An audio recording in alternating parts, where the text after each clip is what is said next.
안녕하십니까. 방송통신위원장 이진숙입니다. 어제도 말씀드렸지만 세상에 이런 법이 어디 있습니까? 오늘 저는 국민 여러분들 앞에서 다시 한번 이 말씀을 드려야 될 것 같습니다. 지금 대한민국 곳곳에서 탄식의 소리가 나오고 있습니다.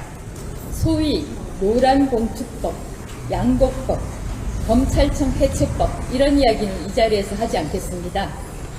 방송관계법만 이야기하겠습니다.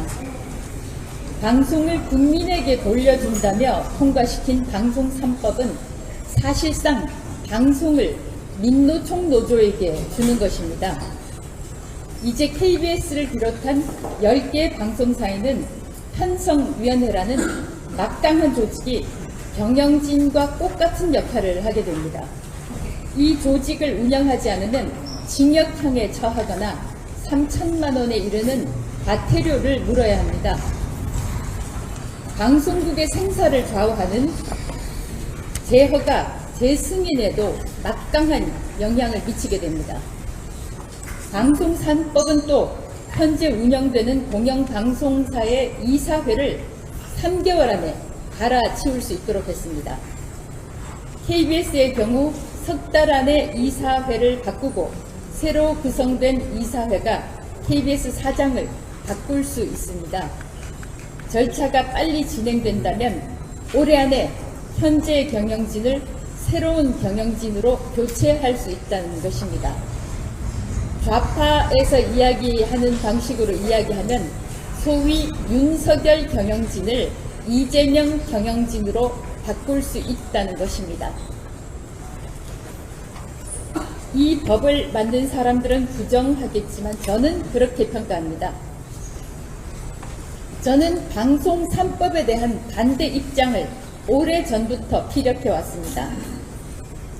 방송사든 일반 기업이든 경영진이 책임을 지고 회사를 경영하고 거기에 대한 책임을 지도록 하는 것이 민주주의, 자본주의의 기본입니다. 그런데 방송 3법은 노사 동수로 구성되는 편성위원회가 방송국의 중요 결정을 하도록 만들었습니다. 방송사, 언론사가 구조적, 법적으로 노조에게 최소 절반의 경영권을 노조에게 넘기게 만들었다고 저는 평가합니다. 거기에 한 발 더 나가서 이제 다수당 민주당은 방송미디어통신위원회라는 걸 만들었습니다. 방송과 통신 사이에 미디어라는 점 하나 찍었습니다. 그리고 방송통신위원회를 없애버렸습니다. 통상 조직 개편은 구조를 크게 바꿀 만한 이유가 있을 때 시행하는 것입니다. 그런데 방송통신위원회와 방송미디어통신위원회를 비교하면 그 틀이 크게 달라지지 않습니다. 유료 방송에 대한 관리 권한 정도만 주어집니다. 관계기관들과 충분한 협의도 없었습니다. 물론 야당인 국민의힘과의 충분한 협의도 없었습니다. 그런데 왜 이렇게 속도전을 내면서 법을 통과시켰을까요? 그것은 정청래 민주당 대표가 25일로 날짜를 정해두었기 때문입니다. 소위 개혁 법안이 그렇게 통과가 됐습니다. 이번 법안은 저는 치즈 법령, 또 표적 법령이라고 정의합니다. 왜 치즈 법령입니까? 너무나 루폴, 구멍, 허점이 많습니다. 곳곳에 구멍입니다. 왜 방송통신위원회가 5명에서 7명으로 늘어납니까? 왜 9명이 아니고 5명이 아니고 7명이 되는지에 대한 충분한 설명이 없습니다. 그리고 정무직인 저를 사실상 면직 해임시키는 것인데 왜 정무직은 해임시키고 임용직은 안 됩니까? 최근에 그 권력 서열을 이야기했는데 서열이라는 것은 순서입니다. 서열이라는 것이 지위의 높낮이를 이야기하는 것이 아닙니다. 정부의 국가의 서열이라는 것도 대통령이 1위, 그리고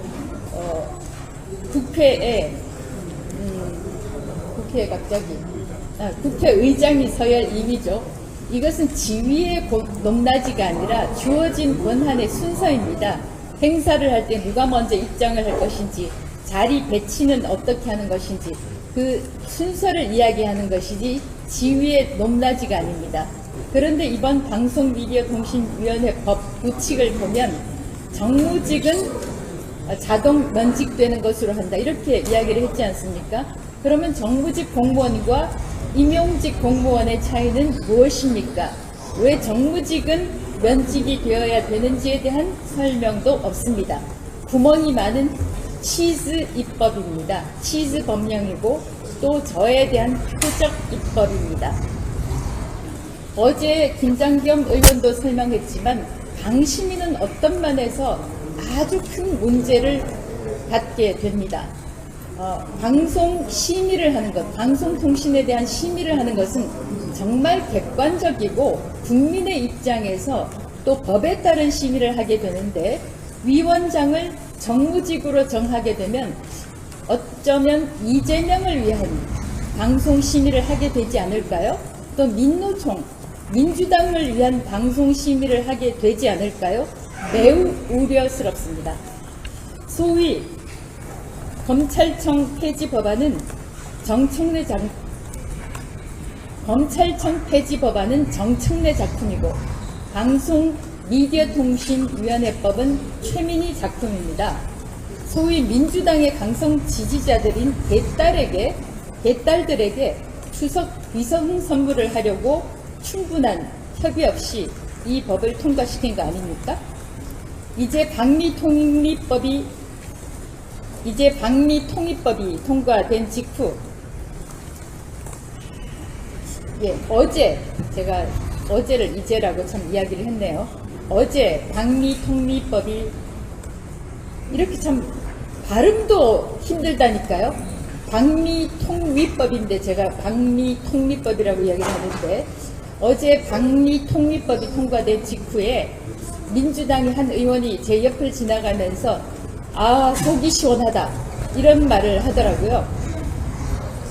공영방송을 좌파 진영에 조직적으로 법적으로 갖다 바치는 법안이 통과됐으니까 얼마나 시원하겠습니까? 국민 여러분께 말씀드립니다. 어제 최형두, 김장겸 두 의원이 방미통일법에 반대하는 필리버스를 했습니다. 유튜브를 통해서 이 법안에 대한 반대 토론 꼭 좀 봐주시기 바랍니다. 시간이 좀 길 수도 있지만 시간 날 때마다 이 필리버스터 반대 토론을 꼭 들어주실 것을 부탁드립니다. 이 법이 어떤 법인지, 어떻게 졸속 결정되고 통과됐는지 여러분들이 잘 아실 수 있을 것입니다. 방송은 국민들에게 공기와도 같은 것입니다. 공영방송은 더더욱 그런 역할을 해야 합니다.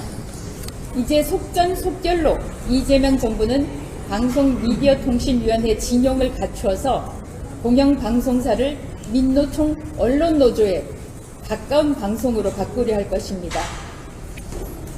국민주권정부라고 이야기를 하죠. 저는 이 국민주권정부가 소위 피플스 데모크라시에 더 가깝게 가도록 만드는 것이 아닌가 매우 우렵습니다. 다시 한번 말씀드립니다. 불의에 저항하지 않은 것은 불의의 공범입니다. 또 불의에 침묵하는 것도 불의와 공범입니다. 저는 이 기자회견을 끝내고 앞으로 국무회의에서 이 법안이 심의 의결되면 법률적인 대응을 할 것입니다. 헌법 소원 또 가처분 할 수 있는 모든 법적인 절차를 통해서 이 법이 졸속으로 통과됐고 너무나 위헌적인 요소가 많다. 이런 점을 국민 여러분께 알릴 것입니다. 기자 여러분 고맙습니다. 국민 여러분 큰 관심 감사하고 부탁드립니다. 이제 질문 대답은 김장겸 의원과 공동으로 진행하도록 하겠습니다. 예, 김 의원님 이쪽으로 나와주시죠. 예, 질문 받겠습니다. 네, 혹시 자동 면직이 이제 되시는 과정인데 계속 뭐 출근을 하신다거나 이럴 계획도 있으신가요? 통상은 화요일에 국무회의가 있습니다. 지금 현재로 보면 화요일 국무회의에서 이 법이 심의 의결될 걸로 보이고 그 순간 저는 자동 면직이 되고요. 월요일, 화요일까지는 출근을 하게 됩니다. 위원장님, 대방부 수사원입니다. 법안 통과로 면직되시기 때문에 이제 공적 영역에서 반대 투쟁하는 게 좀 어려워질 걸로 보이는데 다가오는 재보선이나 지방선거에서 좀 후임을 맡아서 좀 역할을 해보는 생각은 있으신지 모르겠습니다.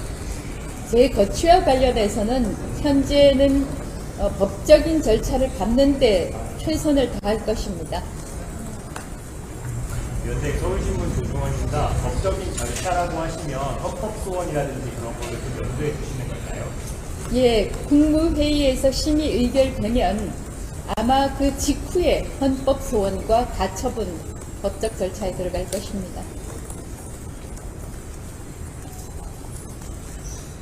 예. 약간 사건 인물일 수 있는데 그 민주당에서 민주당의 한 의원이 옆을 지나가면서 누구예요? 여성 의원인데 누군지는 모르겠습니다. 속이 시원하다 이렇게 정확한 워딩은 제가 생각은 나지 않는데 이제 속이 시원하다 그랬나? 속이 시원하다라는 얘기는 들어갔을 겁니다.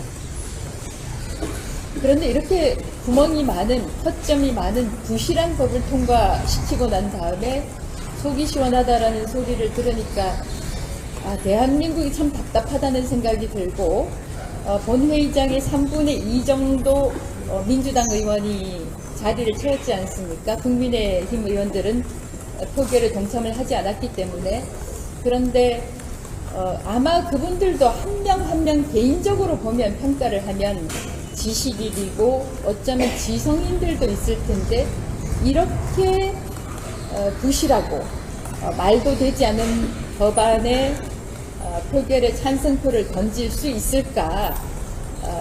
한 명 한 명은 선의를 가지고 국정활동, 국회의원으로서 활동을 할지 모르지만 이렇게 거대 집단, 민주당이라는 거대 야당의 배를 타고서 이런 사실상 엄청난 악법을 통과시키는데 동참할 수 있을까?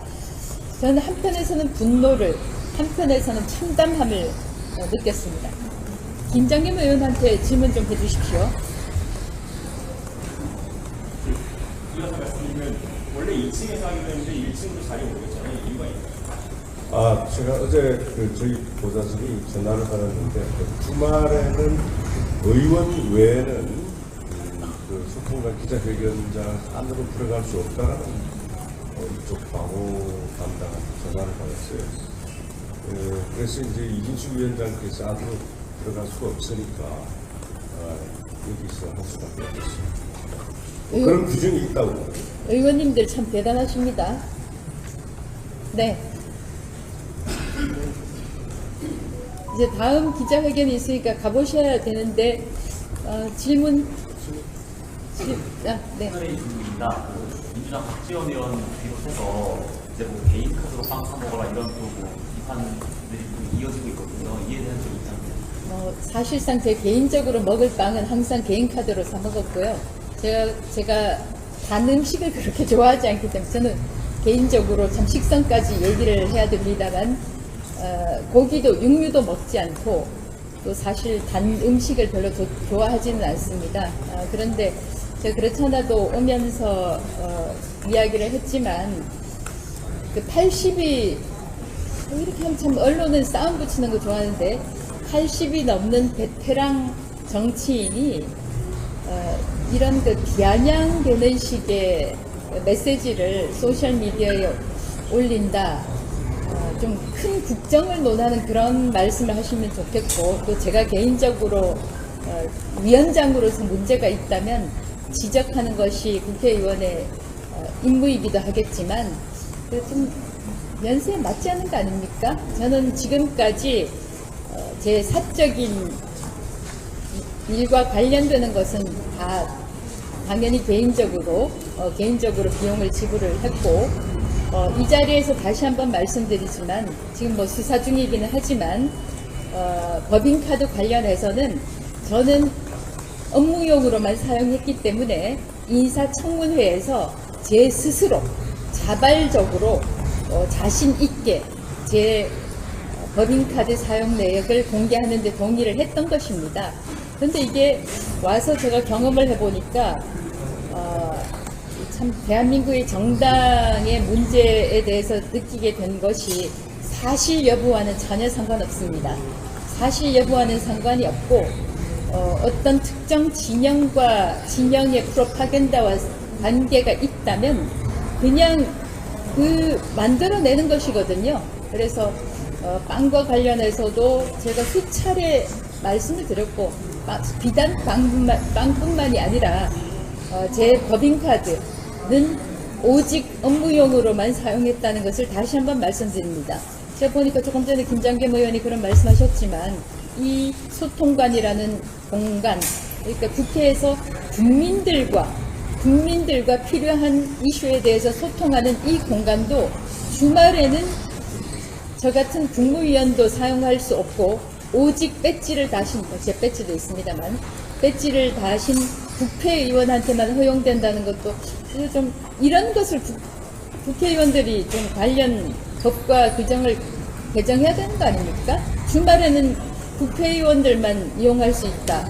아마 최민희 위원장도 보니까 조만간 따님 결혼식을 이 국회에서 하는 것 같던데 그런 그 국회의원들의 자녀 결혼식이나 아니면 국회의원 행사를 위해서 이 주말에는 국회의원들한테만 사용권을 주는 게 아닌지 국회의원님들 그런 거 좀 관련 법령 좀 개정 좀 할 생각 없습니까?